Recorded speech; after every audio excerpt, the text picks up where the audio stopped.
Each year, Microsoft Research hosts hundreds of influential speakers from around the world, including leading scientists, renowned experts in technology, book authors, and leading academics, and makes videos of these lectures freely available.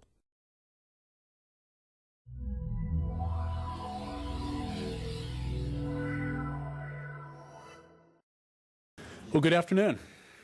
Welcome. My name is Kevin Schofield. I'm here to introduce and welcome Atul Gawande, who's visiting us as part of the Microsoft Research Visiting Speaker Series. Atul Gawande is here today to discuss the Checklist Manifesto, How to Get Things Right. We live in a world of increasing complexity, where even the most expert professionals struggle to master the tasks they face. Longer training, ever more advanced technologies, neither seems to prevent grievous errors. But in a hopeful turn, Atul finds a remedy in the humblest and simplest of techniques, the checklist.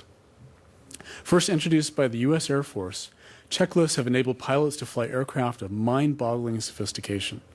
Now innovative checklists are being adopted in hospitals around the world, helping doctors and nurses to respond to everything from flu epidemics to avalanches. Even in the immensely complex world of surgery, a simple 90-second variant of a checklist has cut the rate of fatalities by more than a third. Atul Gawande explains how checklists actually work to prompt striking and immediate improvements, and he follows the checklist revolution into fields well beyond medicine, from disaster response to investment banking, skyscraper construction, and businesses of all kinds. Atul Gawande is the author of two previous books, Better and Complications. He is a MacArthur Fellow, a general surgeon at the Brigham and Women's Hospital in Boston, a staff writer for The New Yorker, and an assistant professor at Harvard Medical School and the Harvard School of Public Health. He lives with his wife and 3 children in Newton, Massachusetts. So please join me in welcoming Atul Gawande to Microsoft to discuss the Checklist Manifesto, How to Get Things Right.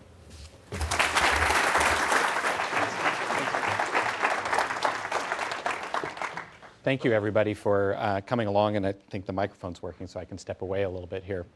I want to start by telling you about a case that got me thinking about what we're really trying to pull off in many lines of work. But this is a medical case, and I read about it when it came out in a journal about a decade ago, outlining how we take care of people who've drowned and what we should do to try to revive them.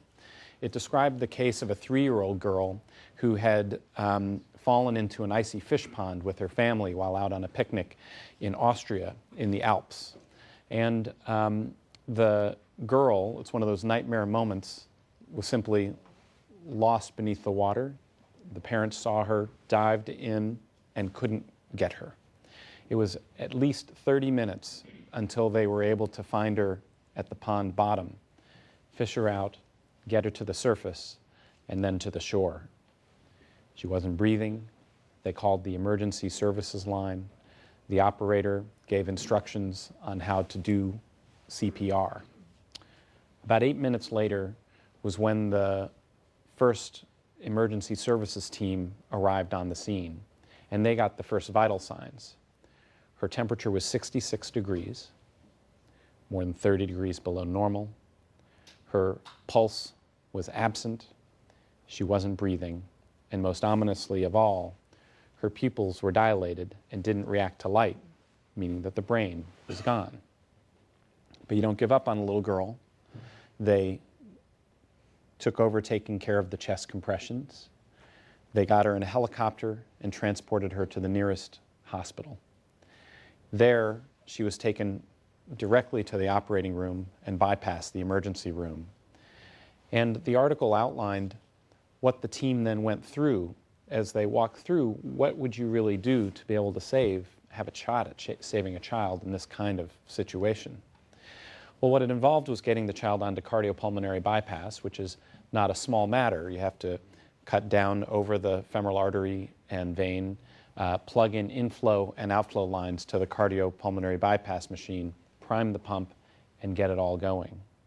So it was an hour and a half before you finally had circulation restored for her. An hour and a half without oxygen and any sign of breathing or circulation. But they kept on going. They slowly warmed her body, and after 2 hours, her temperature reached 76 degrees.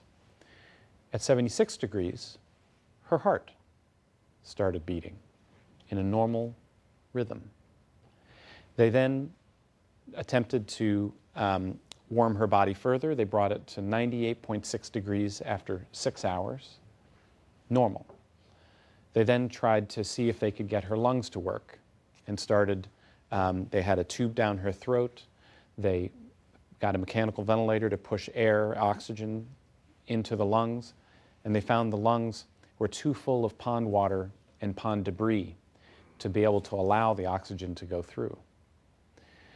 The cardiopulmonary bypass machine is made for temporary use during a cardiac operation, not to sustain people over a long period of time. So they got another machine, an extracorporeal membrane oxygenator, ECMO, which they wheeled in, an artificial lung, basically. And to plug this in, they needed to do an open sternotomy, open the chest, plug the inflow and outflow lines into the right atrium of the heart and into the aorta. Prime this pump, get it going, unplug the other machine, repair the holes in the vessels, close the wound, pull a sterile drape over the patient's chest, and then wheel her, her bed, and the machine all to the intensive care unit. For the next 24 hours, they then went to work suctioning out the lungs, cleaning out the debris every few hours. And amazingly, they were able to get the lungs now working. When they tried after 24 hours to start the mechanical ventilator, the oxygen would pass across the lung membrane into the bloodstream, and carbon dioxide would come back. They then supported her in the intensive care unit through the next phases of care.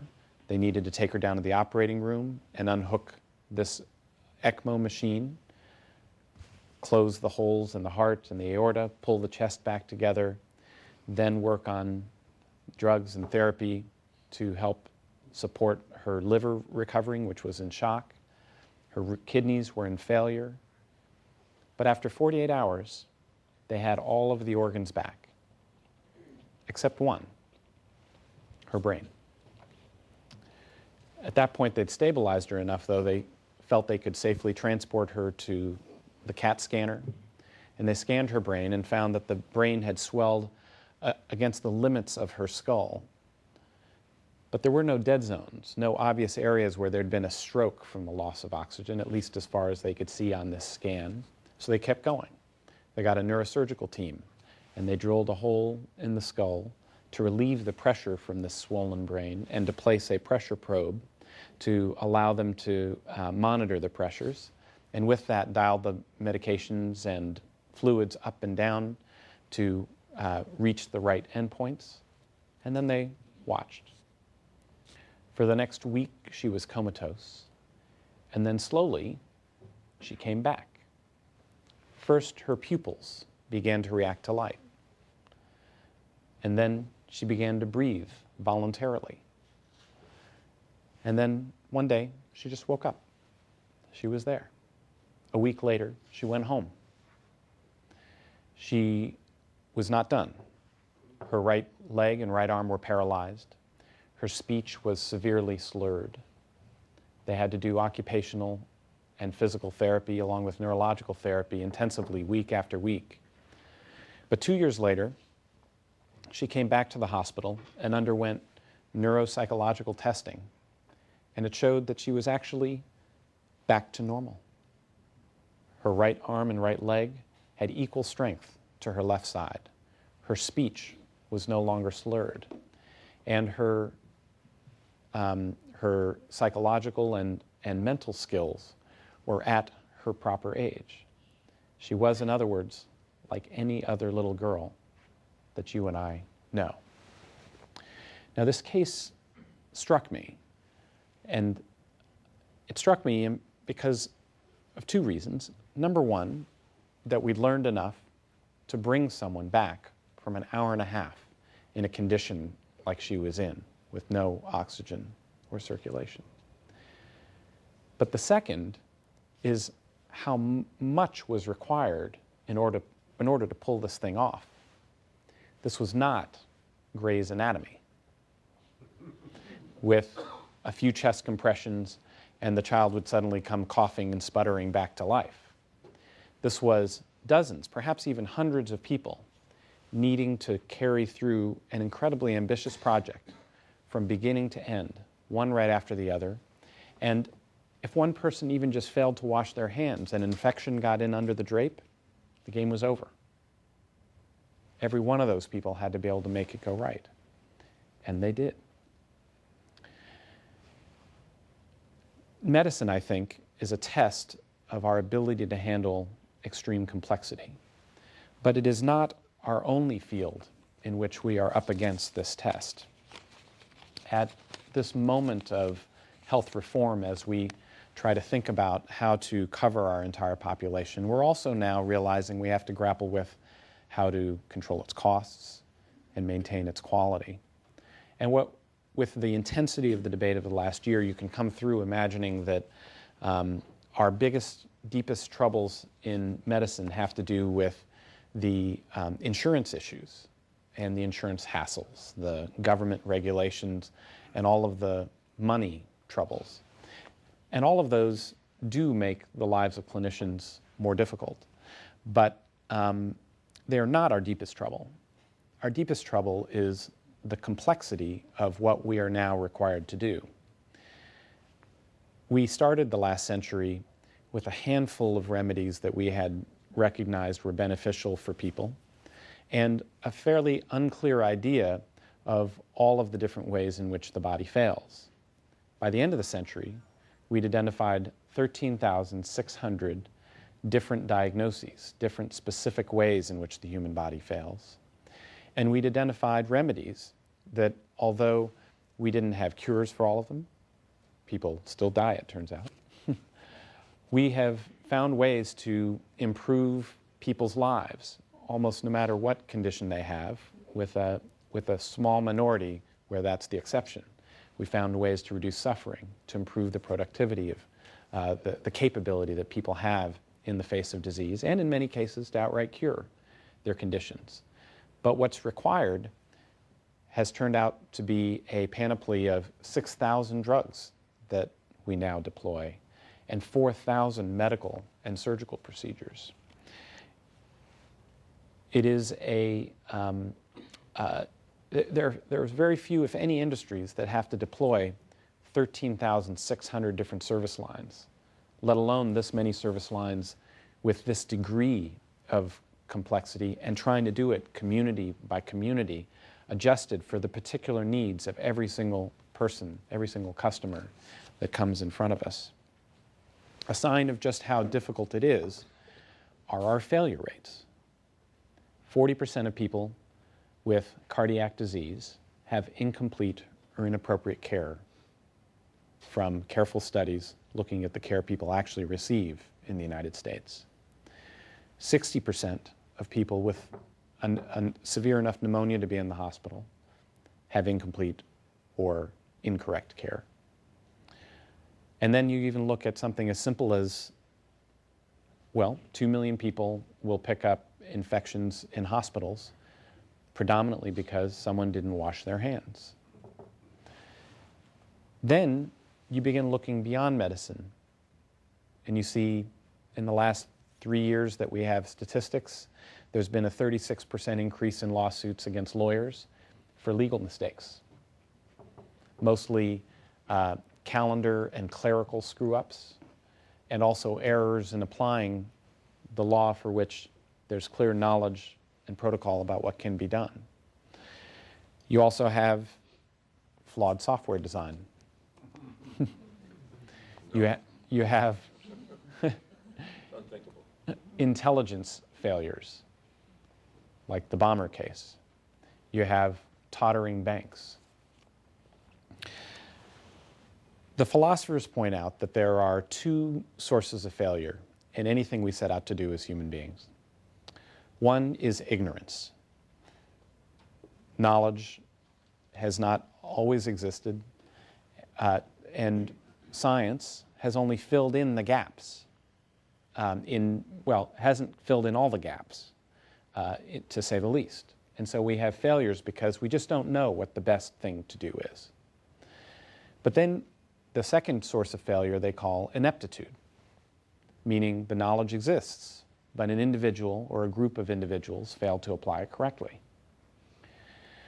What I think is different about our time is that we've reached the precipice of a shift in the kinds of failures we are up against. For most of human history, our major problem was grappling with ignorance. We didn't know the illnesses that faced us or what to do about them, and we didn't know enough about the natural world to understand what our ways were of best manipulating it and using it to our advantage. But arrive at the end of the 20th century, where we are today, and we've accumulated huge volumes of knowledge about what we are capable of. But we have an enormously hard time delivering on it.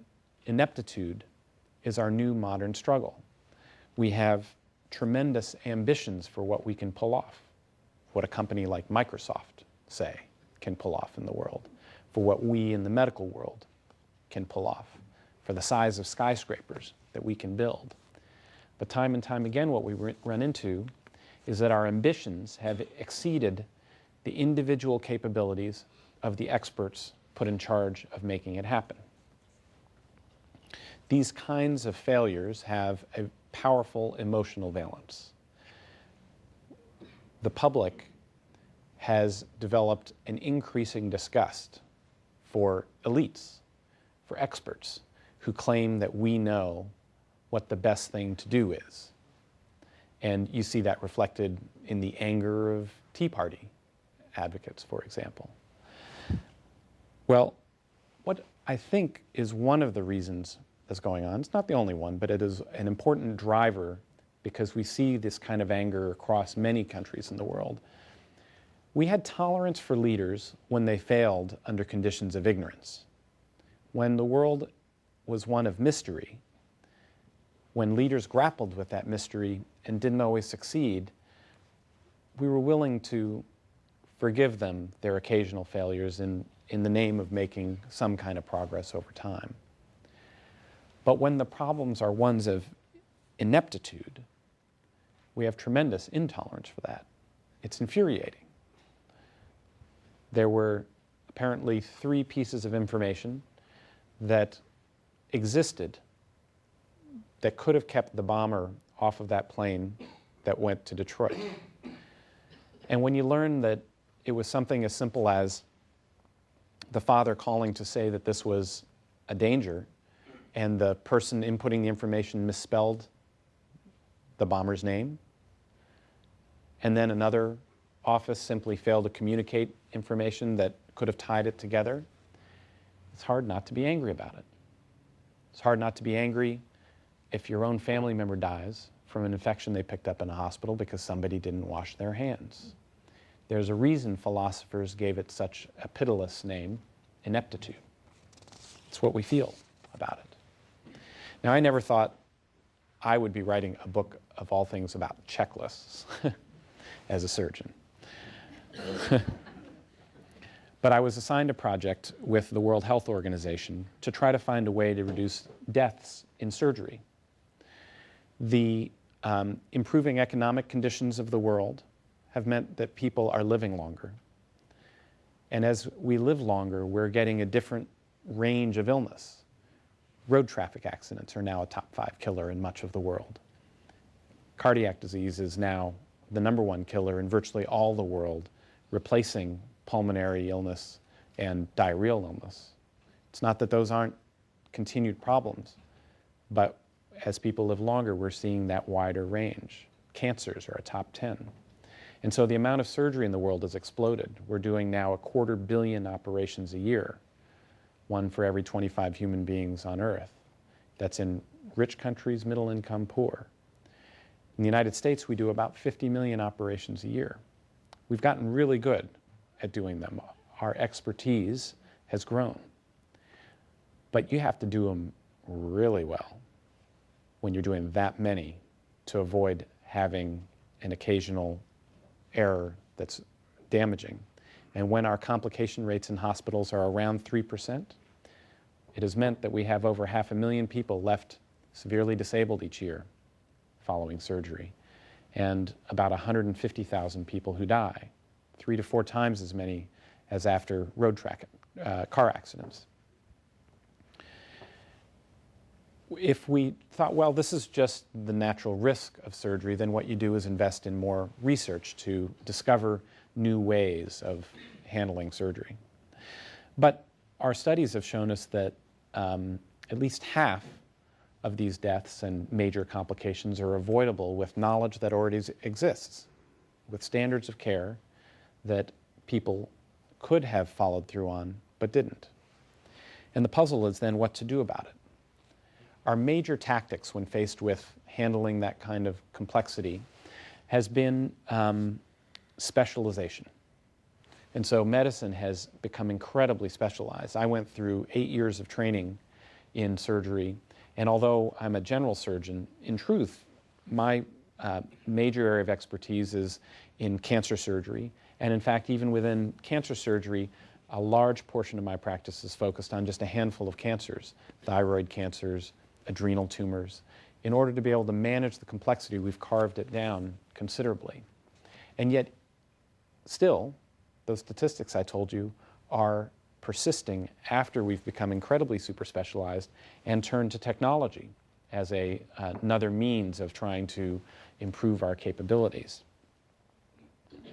So what we did in this project with the WHO was start looking to other fields and ask how they've handled complexity when it has become extreme.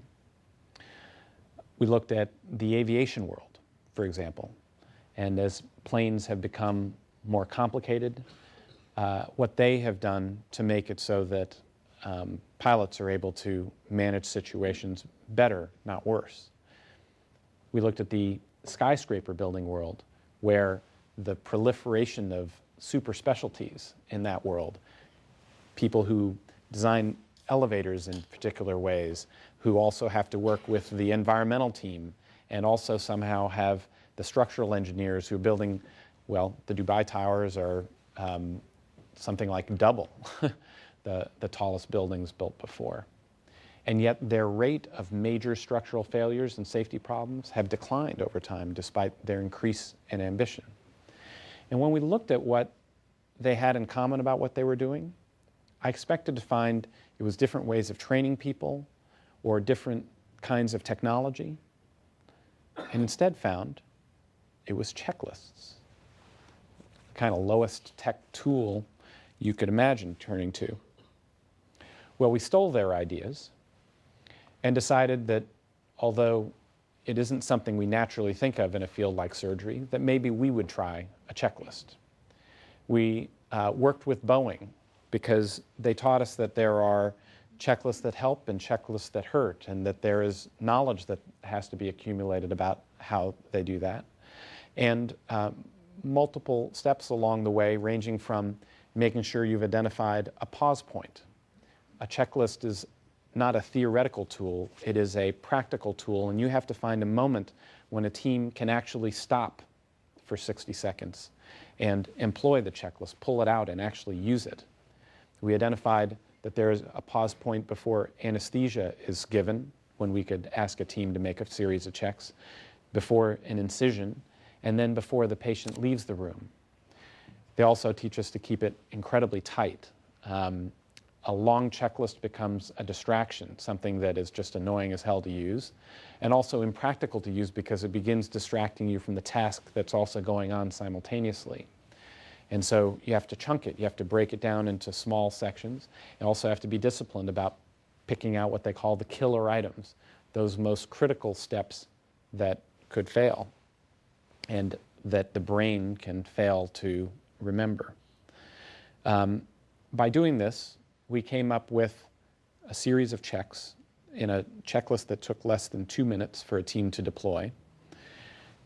They would actually physically pull it out and go through it at each of the pause points. And when we designed it, we learned that we were putting in a mix of things, some dumb stuff, as I call it, meaning make sure the antibiotic is given, because that's probably the single most important thing that people miss for preventing infection, to making sure blood is available for a patient at a high risk of blood loss. But then also, along with that really simple stuff, was some interestingly complicated stuff. Because you can't make a checklist to plan every single thing that we were doing in the operating room. There's too much that's unpredictable that can happen. We focused on making checks that could help make sure you had a team that's prepared to handle the unexpected and whatever comes. And so we ended up putting in checks like making sure everybody in the room knows each other's name before starting the operation. Turns out team members come and go, and you have so many different the teams you have in surgery come together at different moments. So when you're doing your new operation of the day, there's often someone that you've not met before in the room. And you can't have an effective team if you haven't gone through that step. We had surgeons brief the team. What's the goal for the operation? How long is the case going to take? How much blood loss? We gave the anesthesiologist a chance to say what their plans and concerns are, and the nurses as well. Everyone to voice that they'd had a chance to think through everything and didn't see any reason you couldn't proceed before you make the incision. We introduced it in 8 hospitals around the world. One was right here in Seattle, the University of Washington Medical Center, a place with fantastic results, already an outlier hospital for performance in the United States. Also in Toronto, in London, in Auckland, and then in rural Tanzania, in a hospital in New Delhi, in Manila, in Amman. We worked with the teams to ask them, just try this checklist the best you can and try to make it work. It required them sometimes to make systems changes to make it so their care could complete all of the key steps along the way in the right way. But mostly it required the teams to actually walk through the checklist each time. And after 3 months and 8,000 patients, the results came back. Every single hospital had a double-digit reduction in their complication rates. The average reduction in complications was 36%. There were 27 fewer deaths in the group who had checklists compared to the ones that weren't, which was a 47% reduction in deaths, and all the results were statistically highly significant. Part of the fascinating thing about this idea was that also it was simple enough and low cost enough to be transmissible. That was one of our goals in a World Health Organization project. So when our results were published in the New England Journal of Medicine last year, we saw it spread. And by this point, we have well over 2,000 hospitals around the world that have adopted it in the course of a year. We have 20 countries that are on their way to national implementation, including completion of implementation in the United Kingdom and in France. Washington State, I think because of the influence of the University of Washington here, has become the first state where every hospital in the state has not only promised to implement the checklist, but actually have adopted it and put it in place. Now, even when each hospital has adopted it as their standard, it's a frontline struggle at every step of the way. We hate checklists. The idea runs against everything that you think being an expert is supposed to mean. We think we've gone through all of these years of training because we don't have to use checklists at that point. Checklists are about, having the dumb folks walk through the steps. We don't think of it as something that experts would rely on. But when we surveyed the teams, when they were done after 3 months, and many of them were resistant to using it, 80% reported to us that actually it didn't take too long to complete. It improved their communications and teamwork. It made the surgery safer, they thought. And they'd actually, almost 80%, had observed it to have saved at least one error while they were using it. When you looked at the surveys, though, there was also a flip side to these numbers. There were the 20% who hated it. They thought it was a waste of time. I don't need this. I'm good at what I do.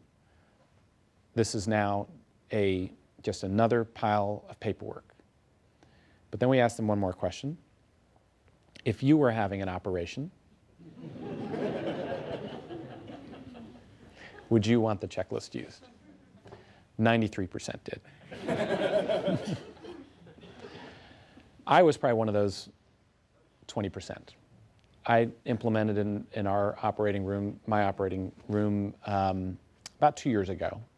And I did it just because I didn't want to be a hypocrite. I'm telling, an Indian hospital and the University of Washington to use it, but I think we needed it at Harvard. No.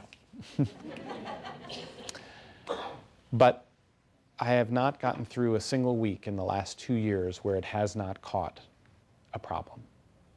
An antibiotic that wasn't given, a problem that a nurse or an anesthesiologist recognized that I hadn't realized about. And I know for certain it saved at least one of my patients' lives. I think, one of the fascinating things to me is that if this were a drug that could reduce our risk of major complications in surgery, drug companies would be putting advertisements on television. We'd have competition among different pharmaceutical companies to come up with it. You'd be saying, like, where can I get this drug?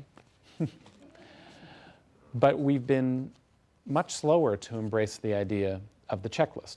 Viagra got out in 6 weeks. And this is different, perhaps for a combination of reasons. But I think what's at work here is that there's a push. And I actually had a conversation with a friend who had read the book, only gotten through the first couple chapters, and I said, well, get all the way through. But said, the thing that bothers him is that he worries that the idea of checklists would take the joy out of work. What is great about being expert and experienced at what you do is that you feel that you have great judgment and autonomy. And that sense of professional freedom is encroached upon by an idea like a checklist.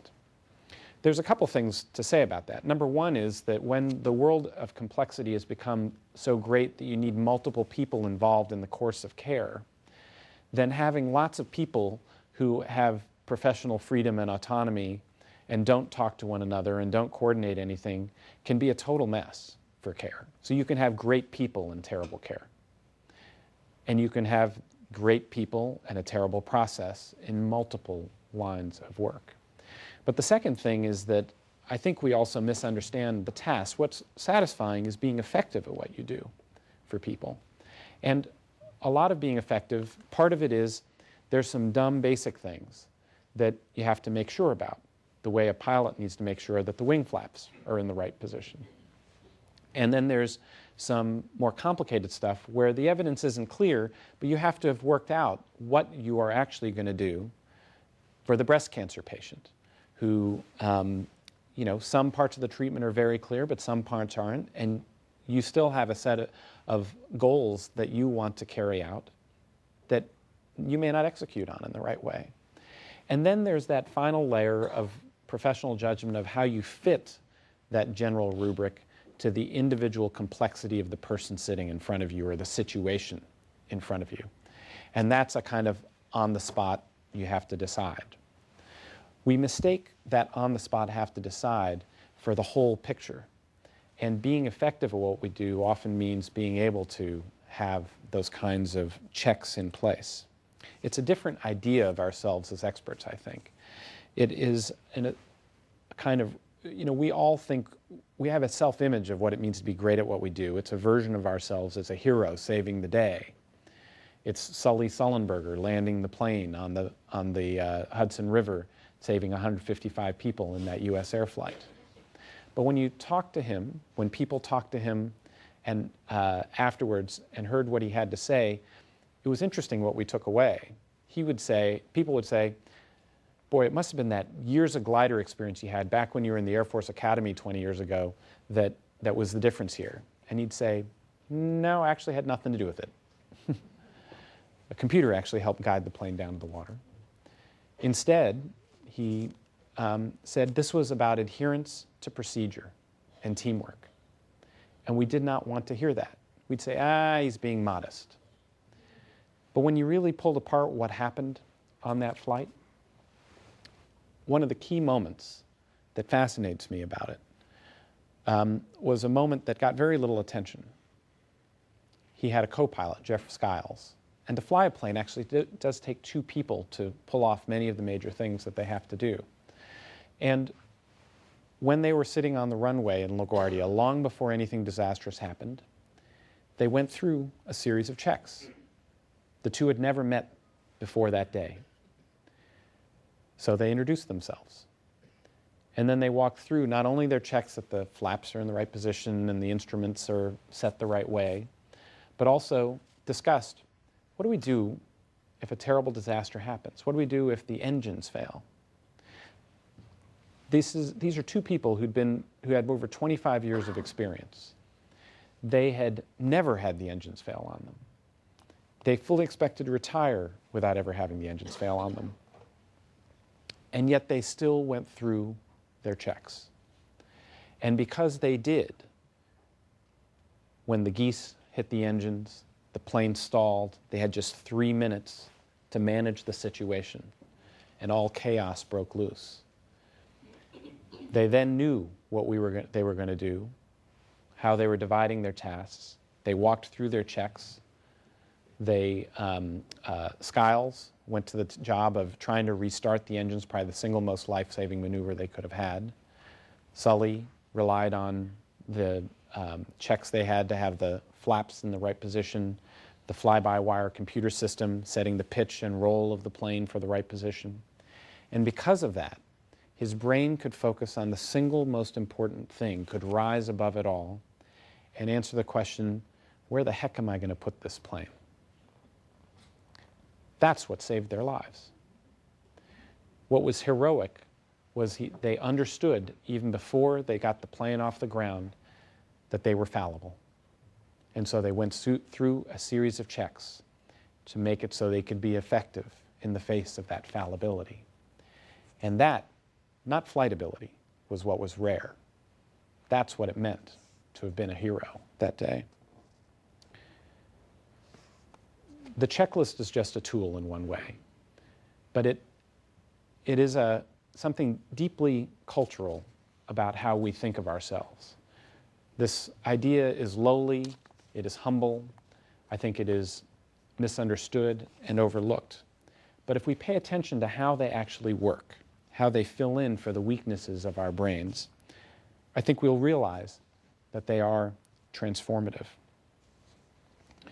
I want to finish then just by describing a little bit of what happened with that drowning girl. What I didn't understand reading that report is how they strung all of those things together, that incredible series of care that had to happen. And so I called up the lead author of the report, Marcus Thalmann, who's a cardiac surgeon at the hospital in Klagenfurt, Austria, where she was saved. And this is what he told me when I asked him how things were done. He told me he'd been working in Klagenfurt for 6 years when the girl came in. She had not been the first person whom he and his colleagues had tried to revive from cardiac arrest after hypothermia and suffocation. His hospital received between 3 and 5 such patients a year, he estimated, mostly avalanche victims, some of them drowning victims, and a few of them people attempting suicide by taking a drug overdose and then wandering out into the snowy alpine forests to fall unconscious. For a long time, he said, no matter how hard the hospital's medical staff tried, they had no survivors. Most of the victims had been without a pulse and oxygen for too long when they were found, but some, he was convinced, still had a flicker of viability in them, yet he and his colleagues had always failed to sustain it. He took a close look at the case records. Preparation, he determined, was the chief difficulty. Success required having an array of people and equipment at the ready: trauma surgeons, a cardiac anesthesiologist, a cardiothoracic surgeon, bioengineering support staff, a cardiac perfusionist, operating and critical care nurses, intensivists. Almost routinely, someone or something was missing. He tried the usual surgical approach to remedy this, yelling at everyone. But still, they had no saves. So he and a couple of colleagues decided to try something new. They made a checklist.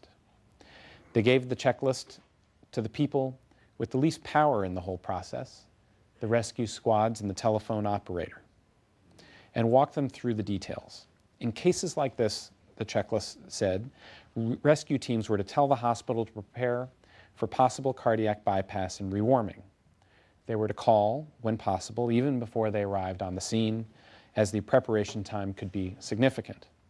The telephone operator would then have the power to work down through all the list of people to notify and instruct them to have everything set up and standing by and to have them go through their own checks.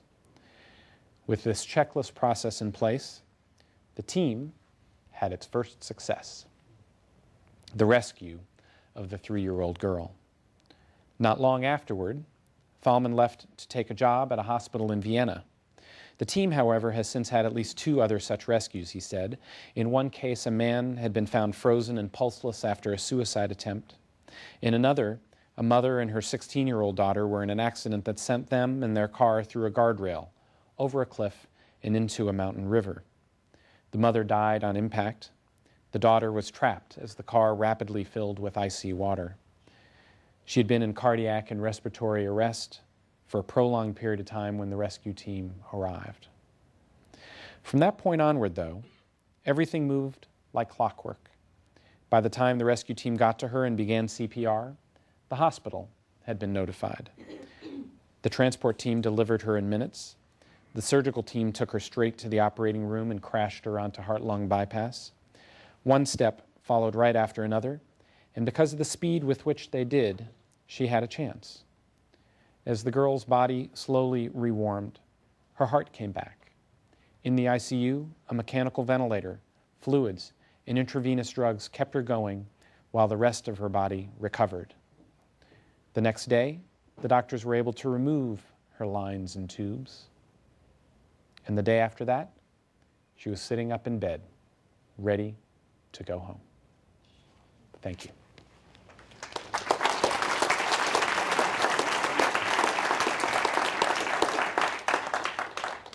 So I'd be happy to take some questions. I saw one hand right here. So checklists are wonderful, right? And can be wonderful. But you mentioned, how can I say this, foreseeing the unforeseeable and having teams ready in case whatever happens that we don't know is going to happen. So how do you know what kind of teams to assemble? I mean, you must have some idea of where the unforeseeable can be foreseen. That's right. There are, the complexity theorists divide the problems we face into 3 different kinds of problems. There are simple problems like baking a cake out of a recipe, where you can have a failure, and having a checklist, a recipe, which is a checklist, is a simple way to ensure that that's taken care of. Then the second level problem is what they call a complicated problem. It's like putting a rocket on the moon. You can break it down potentially into a series of steps that might have a recipe, but you're never quite sure which problems will arise next. You often have to have specialists involved, and there's great problems of coordination. And that feels like it starts to get beyond a checklist. And then you get to the complicated world, the truly complicated. For example, raising a child. Doing really well raising one child doesn't mean that you'll know how to raise the next one well. Having experience is no guarantee. And part of the fascinating idea is that in the skyscraper world or in other lines of work, they had to figure out how to deal with that possibility. They have a series of checks that are really about the recipe part of things. Make sure the tower crane doesn't arrive until the steel girders have been delivered and that kind of thing. And they go through those checks, but they know every time they put a building up, there are lots of unexpected problems along the way.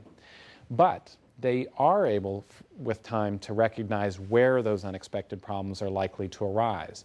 There'll be a moment when you want to get the elevators up and going that there could very well be an unanticipated problem. And at that moment, they put a different kind of check in, a communication check, because the way to handle that situation, they recognize, is by having a group of people think hard about it and use their brains and recognize what can be done and make sure they communicate with one another. And so they don't let the elevators open up until there's a group of people who have signed off together that they've thought through whether there are any problems that have arisen, and then can proceed. And they trust in a group of people to make it go well. I analyzed the Katrina disaster, where you had FEMA have terrible troubles. And in a sense, they were following a checklist, but it was a command and control checklist for a complex situation where that's not a match. So you had people trying to follow pre-existing protocols for a series of problems that they'd never faced before. And the result was rigidity and inability to adapt. Walmart told its frontline employees, we don't know how you're going to deal with all of the problems that you've got down there. So do the best you can. Your single goal, so they articulated two things. Your single goal is save as many lives as possible. And number two, each day, check in with us to let us know what you're doing and inform other places, other stores, to let them know what you're doing so that there can be coordination and the best ideas can spread. The result of this was frontline store managers who came up with ways to open up free pharmacies for families that didn't have access to their diabetes drugs and heart and blood pressure medications. They found ways to get emergency equipment to personnel. And the result overall was that Walmart got more water, more food, and more emergency equipment into New Orleans 2 days before FEMA ever did. There's a difference between how the good sets of checks for handling complexity and the less successful ones. And they have a lot to do with distributing power out to the periphery where people have it, and then focusing on making sure that they communicate. Let me go over here to the right, and I'll come over here to you guys. Yes. Well, first, thanks for all the writing that you're doing. I think it's humanizing the work that you do in ways that that are really meaningful. So first, thank you for taking this sidelining your job. But I'd like to touch on the sort of broader implications of the use of checklists and weave that into your cost conundrum article. There was a kind of response to that. I don't know if you read it, Alan Enthoven on healthcare. Kind of wrote a response that kind of triggered my thought on this, which is, so just a brief background. We're facing big problems with healthcare, and we have a historical precedent in that we solve lots of complex problems in agriculture, in the improvement of our ability to make food. That was really engendered by lots of pilot programs, letting 1,000 flowers bloom in a way. And the thought is, wouldn't that fix healthcare? And the response one response at least to that was, yes, perhaps, but in the agricultural case, we essentially had everyone pulling in the same direction, for the most part. Whereas in today's, this issue with healthcare, I don't know that we can say that. And the way we sort of weave into the checklist conundrum is, checklist manifesto is the example you gave of reducing hospitalizations for asthma patients. Yes. Chronic care, improving chronic care has the result of reducing hospitalizations. And the example you gave with the person with the chronic pulmonary disease, I'm not sure, did you check with your CFO and see how they thought about it? And then finally, as another data point, Denis Cortez, he's the outgoing CEO of Mayo, he's come out and said, as part of what we do in improving healthcare, we need to reduce hospitalizations. He didn't say reduce the rate of increase hospitalizations. Right. He said we need to reduce hospitalizations. So how do you, in 5 seconds, fix that problem? But I'll give a story that helps make it a little bit clear for people. And I think you're partly keying off of a Charlie Rose appearance that I had, where I described the Children's Hospital in Boston tried the checklist idea for kids with asthma. And you begin to see why we have been slow to embrace this idea, not only because of cultural reasons, but because of the incentives. When they were successful putting in a few basic checks in place to make sure the care is consistent for kids with asthma, they found that they were able to tighten things up enough that those kids had a greater than 80% reduction in admissions to the hospital. Guess what their #1 source of revenue is for a children's hospital? Asthma admissions.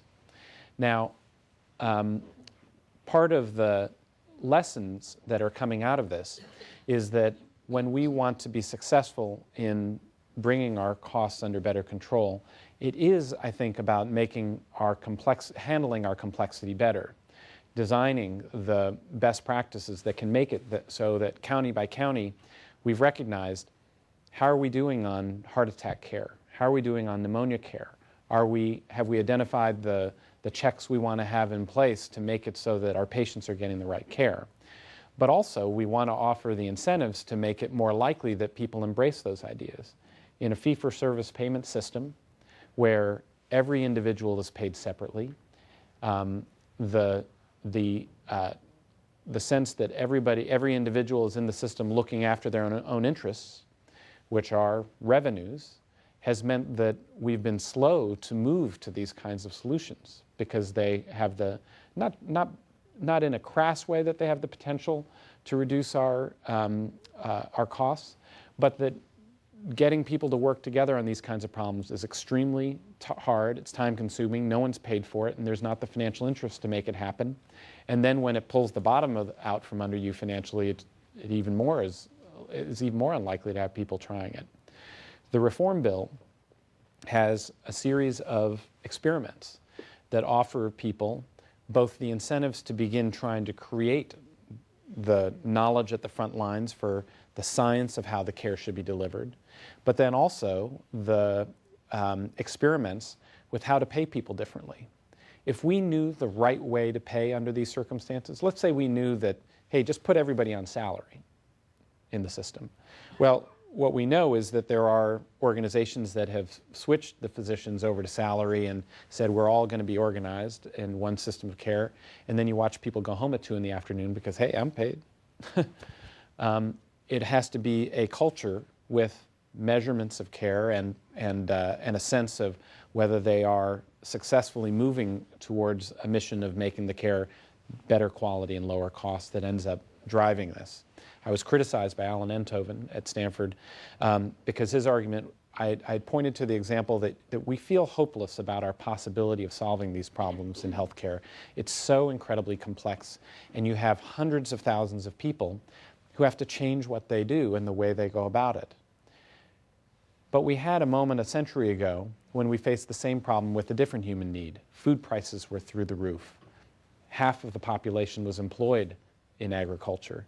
And we were a poor country needing to free people up from just generating food to live and survive to actually beginning to start our major industrial sectors. And the self-interest of farmers was, it was a lot easier just to, land was cheap, farm it to exhaustion, move 5 years later, have no crop rotation, poor productivity, and rely, instead of on animal and machinery power, on human labor, because it required investment and looking to the long run. We had a hodgepodge of reforms in the beginning of the last century.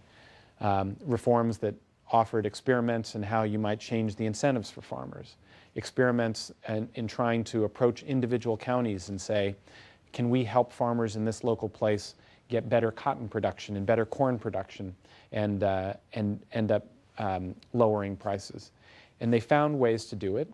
It was messy, it took time, but within about 15 years, they had already lowered the prices from 40% down to 20% of people's incomes.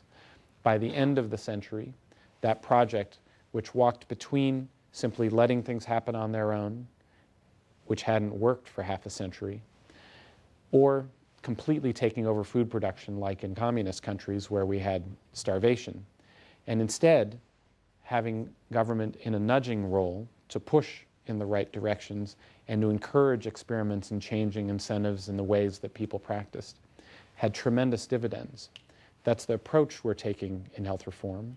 It is probably the only one we can go forward with. And if we fail to even take that step, we know for sure not only will our coverage problems continue, but our major problems with cost and quality will go just the same as they are. Let me take, we want to finish at 2:30, is that right?